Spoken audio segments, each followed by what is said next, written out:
Hey there, awesome physics students. Let's talk about center of mass. Center of mass is a fairly straightforward but really useful idea.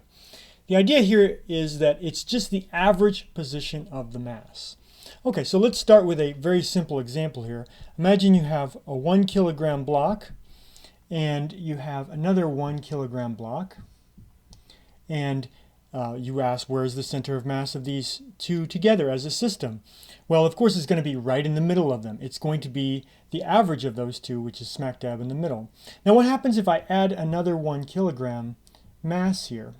Then where is the center of mass? Well, let's put some numbers on this. We'll make these 3 meters apart, and I'll give you a coordinate system. I need a coordinate system because I want to talk about the position. So I'll put the origin here, and I'm going to put this first mass at 1 meter, and these other two masses have to be 3 meters more than that, so that's going to be 4 meters away. So now how do I calculate the center of mass? Well, the center of mass point is going to be an average, so I just count them. I'm averaging position, so I have one thing at 1 meter, plus I have another thing at 4 meters, plus I have another thing at 4 meters. So I just add those up, and I have 3 total things, so I divide by 3.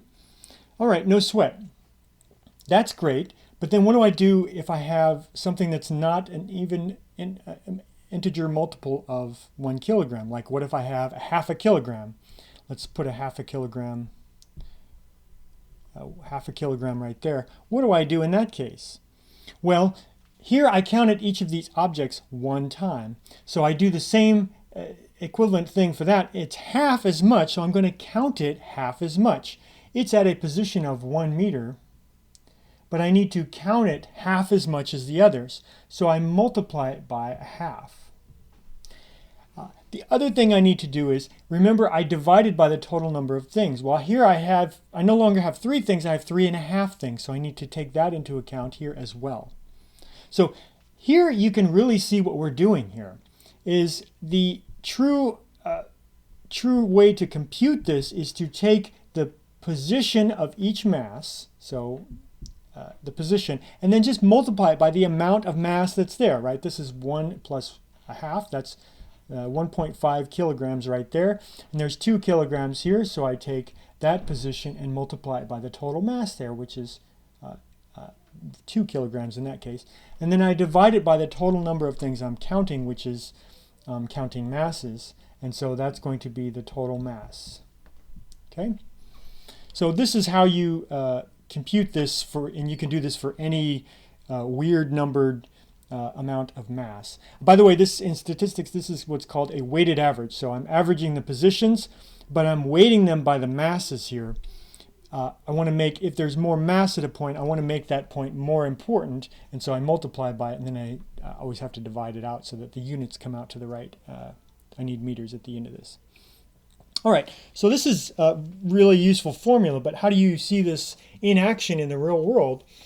Here I have a golf club, and this golf club is an odd shape, and I think you would guess based on just the rod here that it would be somewhere in the middle of the rod, but then this heavy mass at the end would shift it down towards the heavier part. And so I can test and find empirically where the center of mass is if I find the balance point. So I'm just going to guess here that's not right. And it looks like right there's the balance point. I'm going to be able to balance that over the center of mass. The idea here is if I have a support point directly over the center of mass, then it will be stable, it won't fall. I can also have a support point on either side of the center of mass. If the center of mass is between 2 support points, it will also be stable and not fall over.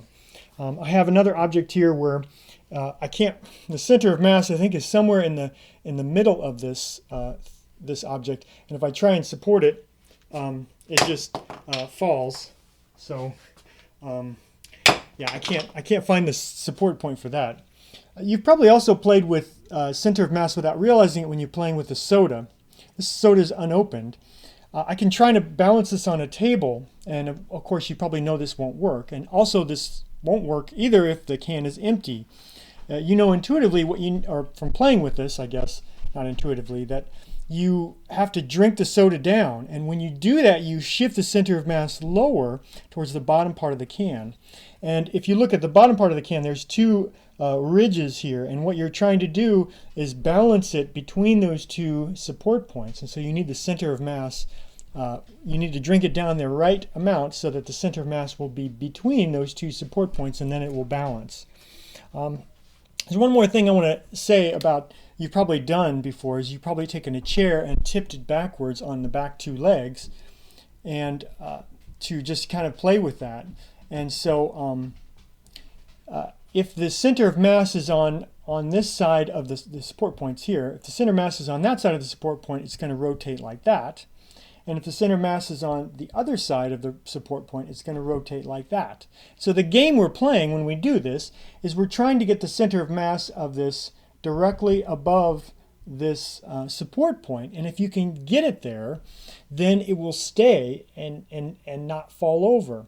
The problem is that in real life is that once you get it there, you have to do something like breathe, or your heart beats, or it just shifts the center of mass just a little bit inside your body, or you might move your hand just a tiny bit, and then that makes it unstable. It again shifts it to one side or the other, and then it tips over. So you've played with this without even realizing it, and anyway, yeah. So there's center of mass.